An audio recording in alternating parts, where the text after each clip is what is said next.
Welcome to Venture Unscripted, a podcast where we talk with founders and entrepreneurs about their journey from 0 to 1.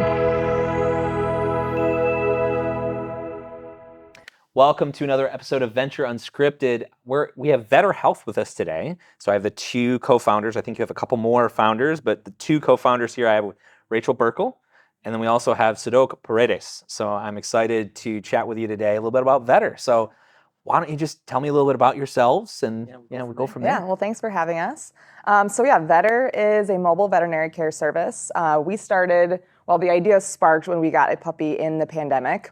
So we took her to the vet for the first time, got that first bill, and we were like, wow, this is a lot. And we had a unique perspective as pet parents, or we were different from most pet parents because Sadok and our third co-founder, Ruby, they started a vet diagnostics lab in Denver a few years ago. So we knew all of the costs of what all of this, really, what it really costed for the clinic or for the lab. So that was, ignited some passion in us to say, what can we do differently? And we approached Dr. Brad Boyke, our other co-founder, to say, what do you think about mobile? And he was like, yeah, I love it, and was feeling a lot of the burnout that a lot of vets feel in the industry today. And that's when we packaged it all to say, hey, we have the lab, we have the vets, and now we can take all of this on the road and bring a mobile solution to pet parents. Awesome. Now, I want to hear about you, but I also want to know what's the dog's name and the breed you bought during the pandemic. Yeah, so her name is Penny Lane. She's a golden doodle, and she's the best. Nice. All right, now let's hear about your background. My background, I guess prior to this, I started an ag tech company with my brother called Ag Help. So it was kind of a job board for low-income agriculture. So been in the startup realm. Here in West Michigan, I was in Austin for a little bit, and in Denver with the lab. So kind of traveled around, but back here in Grand Rapids now. So, nice. But yeah, Vetr is very much the brainchild of like all of our different perspectives of as a vet, as pet parents, as lab owners. It's kind of to package that for pet owners. So nice. I'd love to know a little bit about your background, Rachel. Yeah, so I've spent my entire career in corporate retail.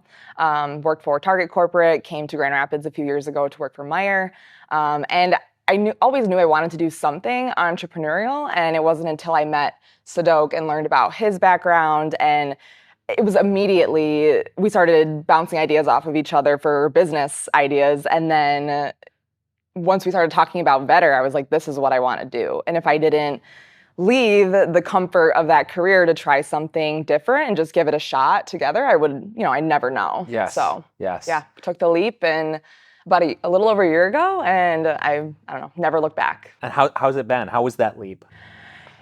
It is a whole different world coming from the structure of corporate America, and this is what I do here, and I've been trained to do this. I'm good at this, and I know those next steps in my career.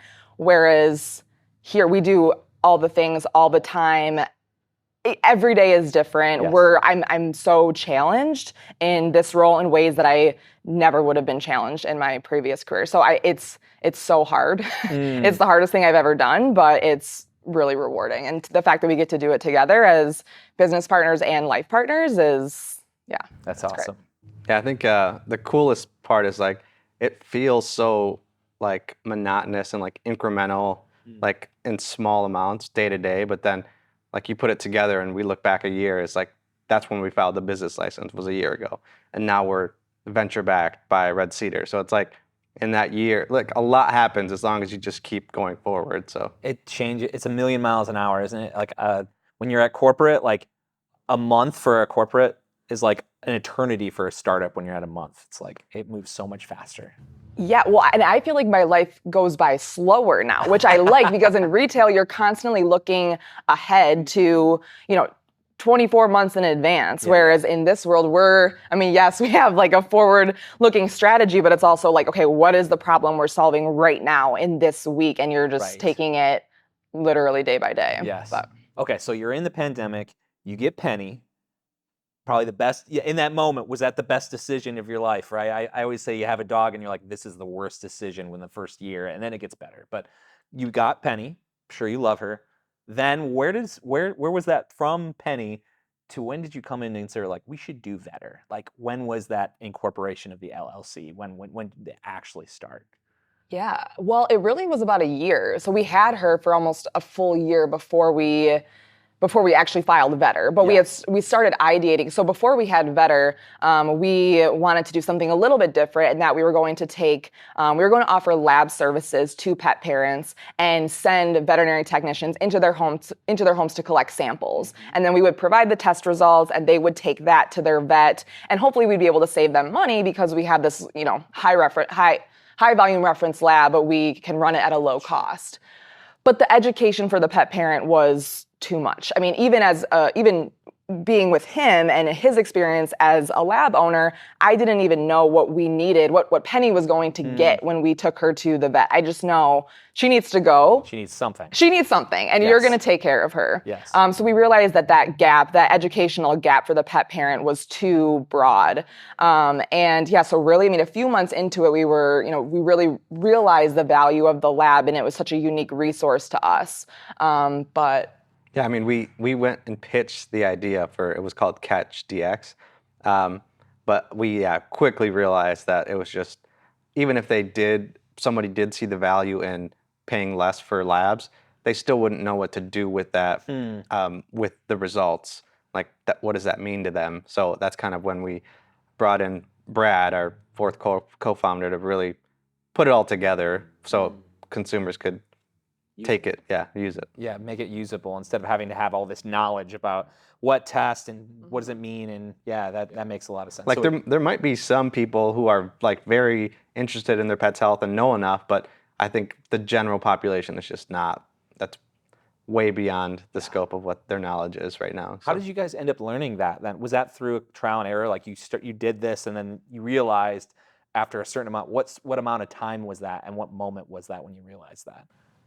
I left Meyer thinking that we were going to launch Catch DX. And I told everyone when I left, I have this company, it's called Catch DX, and this is what we're doing. And they were like, okay, good luck. Like, I don't get it, but okay. Yeah. And I think it was really a month. Well, we pitched the 5x5 at Start Garden for under Catch. We lost, but we were like, oh yeah, it's fine. But it was really within a month of me quitting that we sat down and we were like, this is not it. It's not working. The name sucks. We need to go back to the drawing board. And we had talked that was right when we started talking to Brad, and he was in and went back to, whiteboarded a new name and scrapped it and started all over. So. Oh, no. Well, that was very impressive, actually. In a month's time, you learned we need a pivot. That was the first pivot, it sounds like. Yeah, and because I was finally focused on this is what I do. Yes. Now I'm not distracted by, a real job, a day job. Yes. I could really take a step back and be in it. Okay, that's awesome. Okay, so then you pivoted over to Vetr Health after doing some whiteboarding, brought another co-founder in, and then what happened at that point? Like, tell me a little bit about what after that moment. Well, I think that's when we actually started filing the business license and building the website, and we moved into our first space. Shortly after we filed the business license, because we needed to set up the lab to be functional to do some of the services. We drove to Denver, brought back all the lab equipment with Penny, with Penny in tow. It's a really long drive. I wouldn't recommend it to anyone. But did you fit it all in like a car, or was it like a truck or trailer? A trailer. Okay. Yeah. Didn't throw Penny on the trailer, hopefully not. No. She was on top. She was on top. So moving the lab here was a critical step. And then sitting down with Brad and with our first technician that we brought on to say, all right, like, we have the business side, we have the diagnostics and the lab side, but now from the clinical side, what should this look like? Yes. What do we need to offer? Really digging into how do we build out this package for a pet parent to be comprehensive enough to include all of your wellness and preventative care, and then taking all those nuggets and building out, the new website and how we were going to package it and really figuring out pricing. We did a lot of benchmarking with friends, family, pretty much anyone who would take our survey to say, tell us about your experience going to the vet, send us your vet bills. Anything that you can send us is helpful for us to learn. And we just made a massive spreadsheet of, here is from Boston to LA, this is what pet parents are being charged for fecal tests. This is what they're being charged charge for a physical exam. So we had a really good idea of, okay, in Michigan, in the Midwest, this is what people are used to paying. And we know that we can offer this entire package for about what it costs for someone to go to the vet, if not less, because we're offering so much more in our package with the telehealth included and access to the online pharmacy and their back. So all the things that are included, people were paying, significantly more for that. And that the price gouging within the industry is a huge issue. So really trying to wrap our head around that and make sure that we were informed enough to price everything appropriately. Sure. That's smart. Yeah, and the price gouging isn't like a result of veterinarians themselves being like predatory. Yeah, it's really the industry, the mechanism of like the labs and consolidation, because ultimately they're the ones that are kind of squeezing these practices to extract as much like revenue as they can from them. So like their vets are being overcharged by the labs, so then they have to charge a little bit more on top of that. So it's just downstream problems, exactly, upstream problems. Yeah. So and that's kind of building the foundation of what a vet practice needs. I think is giving us that the upstream, I guess, capabilities of controlling the cost and then kind of passing that on to ultimately the vets who are underpaid and overworked, and the cost savings for pet parents on labs and treatment and things like that. So did we now, taking a step back, did we start this session and did you, I can't remember if we talked about what Vetr Health actually is for the audience that doesn't know. Like what is the value? What do they get out of signing up for Vetr Health? Mm-hmm. Yeah, so Vetr, it's an annual membership for your pet's wellness and preventative care. So that includes all of your core vaccines, all of your wellness testing, unlimited telehealth, and access to our online pharmacy. Prescription's not included in the cost, but it's the access is there. And so, for example, if you have one dog, you have a dog named Penny also, Yes. which I love. Ironic. Yeah, and so if you were to come on as a Vetr member for your single dog, for Penny, it's $50 a month, so $600 a year, and that includes 2 in-home visits. So one of those we know is going to be your wellness visit, and that second could be a baked-in sick visit, just in case something happens. But yeah, all of her vaccines, all of her testing, and then if something comes up, so this was something that as pet parents in that first year, as a new puppy mom, I mean, probably as a new human mom, you're like, oh my God, is this puppy okay? They're throwing up, or they have diarrhea, or what's going on? You just want to ask a question to someone who knows what they're talking about. Right. And so we wanted to offer that to pet parents to say, hey, sometimes it's as simple as going through our survey, our telehealth survey, submitting pictures, submitting videos, and then we get back to you and say, hey, puppies sometimes get diarrhea. Let's try a bland diet first for a few days, and we'll check in and see how it goes from there. Right. So as that first line of defense to help pet parents, have that peace of mind that we're here for you and we can support you outside of, the traditional method of just taking your pet into the vet or to the emergency room if you can't be seen by your primary care vet soon. Yeah, and I think one of the benefits that I think people don't necessarily know or people who have used telehealth, telehealth is a good resource, but they can't actually prescribe unless they've seen the pet within the last 12 months. So for us, the telehealth part is kind of an extension of, like she's saying, being able to ask those questions, but also take action to, whether that's an ear infection that could be treated with, a script sent right to people's homes. So we wanted to layer on that that capability of asking the question, but also making it actionable versus kind of what's out in the market as far as a telehealth. Sure. Now, do you guys have then, if you have a lab, sounds like, and then do you have vets on staff? How does that all work? Tell me about the vet part of it. Yeah. Currently, we have part-time vets. So our co-founder and chief medical officer, Brad, is based in Detroit area. So he comes over here pretty frequently, but we have part-time vets that work for us right now.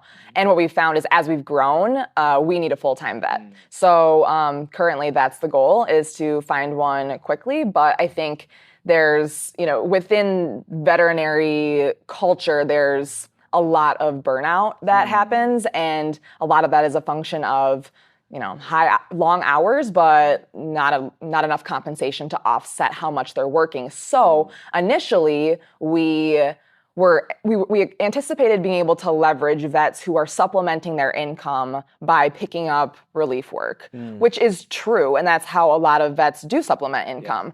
But we took a step back and we realized that's just contributing to the problem that pets are undercompensated for how highly skilled they are. Yeah. So we're trying to disrupt that narrative a bit to say, hey, we want to bring someone on to our staff full-time, at least one full-time vet in each regional market, and pay them 10 to 40% above market rate to try to disrupt and offset and a wake-up call to the rest of the veterinary field that these individuals are highly capable, highly skilled. They're doctors of veterinary medicine and they should be compensated as such. So that's...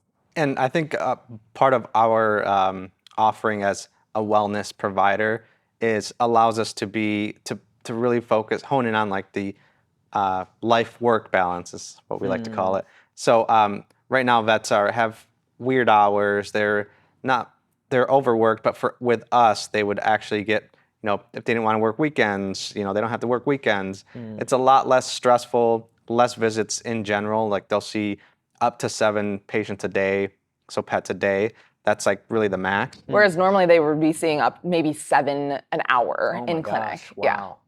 So yeah, I mean, for us, this is a good starting point for really focusing on what a vet's needs would be and making sure that they aren't burnt out. And if this is like what they want to continue to do, maybe doing in-home, maybe they want to start their own practice, but I think on the same level, they need to kind of feel out what works for them from like an hourly standpoint or even compensation-wise. So I think we're definitely trying to push the boundaries any way we can. Oh, yeah. So it sounds like you guys have actually multiple different people you're solving problems for. You've got vets, and then you also have pet owners. So talk to me a little bit about the different problems you're trying to solve with either side. Yeah, so on the pet parent side, I mean, you have pet parents who are busy and who are looking for convenience.